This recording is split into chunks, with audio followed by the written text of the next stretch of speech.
মুক্ত হোৱাৰ সপোন দেখি পশু হোৱাত কিমান বাকী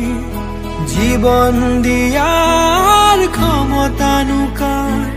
জীৱন লোৱাৰ ক্ষমতা পাৰ জন্ম লোৱাৰ অৰ্থ বিশাল অৰ্থ নৰল মহাকাল শিশুৰ মুখৰ হাঁহি কেতিয়াকে ঘূৰি আহি শিশুৰ মুখৰ হাঁহি কেতিয়াকে ঘূৰি আহি আদৰিব নৱ প্ৰভাত শান্তি